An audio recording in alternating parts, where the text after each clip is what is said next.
So it's the two Stuarts, one a winner of 3 ranking titles, including, of course, the 2015 World Crown. The other, a 26-year-old from Grimsby in his first ever big quarter-final. And over on the Eurosport player, Robert Milkins, looking for a 6th ranking semi, takes on Kurt Mafflin, who has also never been past the last 4. Well, we already know one of our semi-finals. Scott Donaldson is living the dream. The 22-year-old Perth Potter whitewashed the 19-year-old Zhou Yulong 5-0. Calm, composed and clever display. A level head and impressive safety play under the TV lights. And he'll meet Judd Trump tomorrow afternoon, live on Eurosport 2. He survived tight pockets and wobbly yellows to prevail in a nail-biter against Barry Hawkins. 5-4 the final score. Well, the boys have put their dinner back in the microwave, straight on to our third quarter-final. Neil Foulds, Ronnie O'Sullivan and Jimmy White, of course. And it was almost like this afternoon we were living, Jimmy, in a parallel universe, because we thought the two young guns would be nip and tuck. We thought maybe in that other game, a bit more hard to predict. But we started with this amazing Scott Donaldson whitewash. Yeah, 5-0, you know, he was second favourite in that match. But, you know, he got to grips with the table. He made a 62 break in the first game. Settled him down, and Yulong was all at sea. He couldn't control the cue ball again, and then obviously with a Trump match, it was a totally different story. Yeah, it was. That had us in the edge of the seat, and that yellow, Ronnie, in the last frame, the wobbly yellow, that was quite unbelievable. Sums up what the players think about these pockets, I suppose, this week. Yeah, well, I mean, it wasn't an easy angle. He was coming, you know, it wasn't a gimme the yellow and digging down in it, so he couldn't really get a really good strike on the white. Funny reaction. Sort of like a drag, and he hasn't really potted it cleanly. Yeah, so really, come out way slow, didn't it? I don't know. I've never seen a ball do that. No, it sort of died. Horseshoe, wasn't it? Like he might have. You know, sometimes they say you can put side on the object ball. See there, it sort of come and slowed down. Very strange. That decided the game. Sam said that, you know, I should try and find the words to describe that. You're saying you've never seen it. Neil, he said, is it like almost like a golf ball does when it goes round the rim? I just think maybe it tells me one thing. Maybe Judd's meant to win this tournament because he had an outrageous fluke on the last red dead weight. That if that don't go in, then he can't. Then it's over. And then the thing on the yellow, I don't know how that's happened. And now maybe it means Barry's luck's run out and Judd wins the tournament. For me, it's sometimes fate plays a part. I mean, Ronnie, when he won the Masters, there was that one shot. Leanne Wenbo missed on the black, and it was Ronnie's title after that. You know, I know he's got to do a lot of work in between, but fate maybe. Fate. That's what we have to put it down to after some of the results we've had this week. And the first frame of for anyone who's been at work today, the first frame of the Trump Hawkins game, real example of what Judd was saying in the studio about the table pockets being so tight. Yeah, they're very nippy. There was like 3 balls missed. There was this one that Trump missed, the one that Hawkins missed. All right, he didn't pot this, but sometimes when you know the table's playing tight, you can tighten up a little bit on the shot. And then there was this green here. I still maintain you can't hit a ball any better than that. So if that can't go in, then it obviously means... But I don't think it's a bad thing that they're playing tight, because I think it benefits the better player. Because I don't think there's going to be many one-scoring visit winning. Yeah. So it gives the player a chance to get into the frame a little bit more and impose his skill on the game. We have statistics and everything, don't we? Safety, long pots, everything.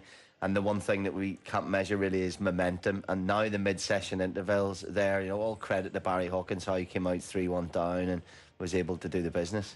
I think he was 3-1 up, Hawkins. Who was 3-1 down? No, 3-1 down. He was 3-1 down. Sorry, Colin. Yeah, he's done really well. He took the momentum. He went 4-3 up, and then Trump's managed to win the last 2 frames. But you know, Hawkins will be sick really, because he had a chance to win the match 5-3 for me. Yeah, absolutely. And we move on to another real David and Goliath battle here, probably of all the matches in the quarterfinals. This is one. And Bingham's been on that TV table a couple of times. I keep going on about it, but I do really believe that Carrington has got absolutely 0 chance of winning this game because he hasn't played on the outside on the match table. And I think the sooner they change that rule, the better.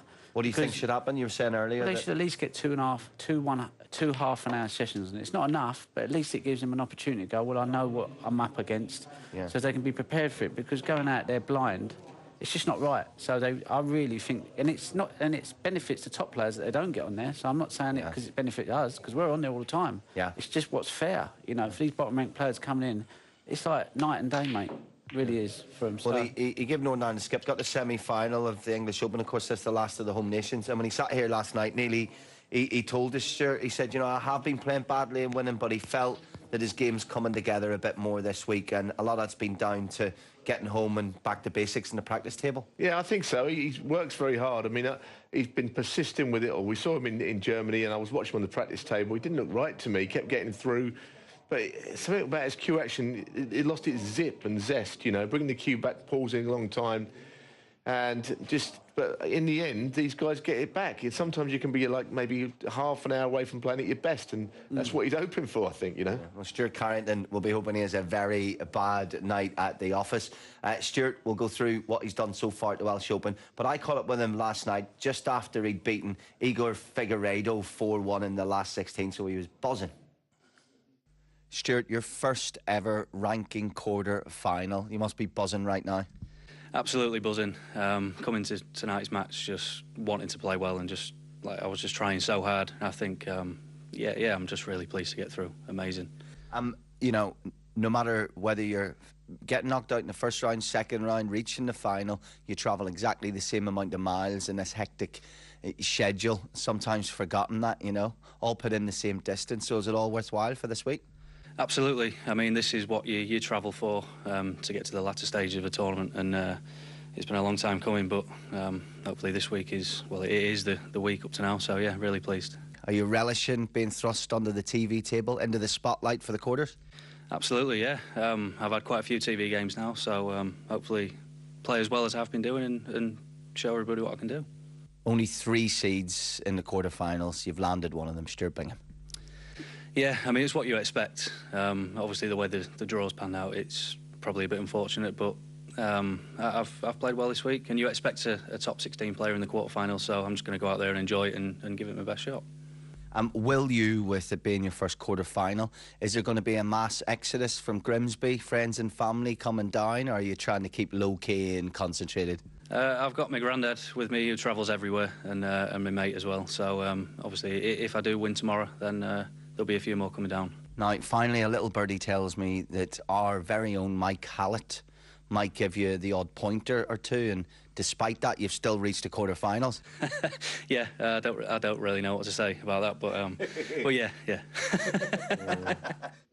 Well, we love our Mike. We know he'll be watching. Hello, Hallett. We miss you down here. Stuart Bingham, 3-1 on to win this. Stuart Carrington, 9-4. A little tighter than I thought it was going to be. It's 3-0 in the head-to-head as well. Jimmy, tell us a little bit more about Stuart Carrington. Well, actually, he's managed by Roy Ghibley, who won the lottery. He won 7.3 million, so he's got a lot of money behind him, a lot of backing. And the story is with Roy Ghibley, he was a manager in a snooker club, and he won the 7.3 million on the Saturday night, and he finished his shift. And he brought all people he liked to drink, and all the people he didn't like a drink, he didn't buy them a drink. And he's been sponsoring him, and he practices in his house. So he's got, you know, he's not worried about financial. I think he's just there for the tournaments. That's absolutely fantastic. What a backer. What a backer to have. What type of player is he in terms of the style we should see tonight, Neil? Well, I think he's an extremely solid player. I don't think he's flashy. I mean, to be honest, I think Ronnie's probably seen more of him than me because he's played him. But I think he's a very solid, dependable player who's underrated, would you say? I really rate him. I really, really rate him. I played him in the German Open. He made the best clearance anyone's ever done against me. And he reminds me, he could be like another Hawkins. Once he gets a win and gets confidence and believes in it, he can fly through because he hits the ball so well. A bit like Kurt Mafflin. If I was to compare players, very much like that. Yeah. And solid ball striker. I really, really do rate him a lot.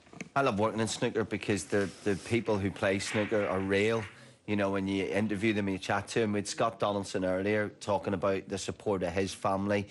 You know, Anthony Hamilton's parents with him watching every shot in Germany. Mark King's wife and kids coming out to him. And, you know, we get to see all that emotion. And, you know, again with Stuart, you know, his grandfather's just been there every single step of the way. It's about so much more, isn't it, Ronnie, than the name? You know, it's always got a nice little emotional pull. Yeah, because you have to remember, like, Anthony Hamilton, his mum and dad travelled everywhere with him as a junior, as an amateur, supported him. So when these moments come along, it's like, you know... It's worth all them losses. This is like 25 years. This ain't just how we're turning up. These people followed their careers. We've all had people around us like that, so it means so much to them just to, you know, experience top end of a tournament. You know, I mean, out there tonight, they're going to be buzzing there. It means so much. Well, the grandfather will be out there amongst, of course, a packed crowd, because the Welsh audience have been absolutely sensational this week, and they're back in again in their droves. It's the two Stuarts providing the entertainment next. So confirmation of your night of snooker ahead. Both our final quarterfinals taking place at the same time. The Eurosport player is available online on your phone if you want to catch the milkman Robert Milkins against Kurt Mafflin from Norway via Lewisham. And here on Eurosport 2, it's Stuart Bingham against Stuart at Carrington. Stuart Bingham, Neil, that was your prediction. All ours are right, aren't they? I went Hawkins. Jimmy? I went Hussein. He went straight away, didn't he? As soon as he was predicted. And Jan Bingtao was you, Ronnie? Yeah, so you get the first shout then in this game. Is your boy still in there? I tell you what, if Stuart Bingham doesn't win, Judd will find himself with no one else inside the top 32 to beat to win the tournament, which will be amazing. So I think that Stuart Bingham will probably win this game in the end, and he's going to be in the final, isn't he? And looking at the other two guys, the other game's interesting as well, though. Very close to call. You'll have to beat Mafflin or the other guy. You don't think they got a chance against Bingham? No, not really. Okay. You see Mafflin play? Yeah. Okay. Everyone going Bingham? Yeah, Bingham tonight, yeah. Right, I'll just go Carrington because it's been one of those weeks. Somebody has to. Let's get down. We want to get the players out. And the man to do it, well, he's the man with arms that are as big as a snooker rest. It's Rob Walker. Good evening, ladies and gentlemen. It's Friday night, we're in Cardiff, and this is the climax of the quarter-finals of this year's Coral Welsh Open. What a session of snooker in prospect here in an atmospheric Motor Point Arena.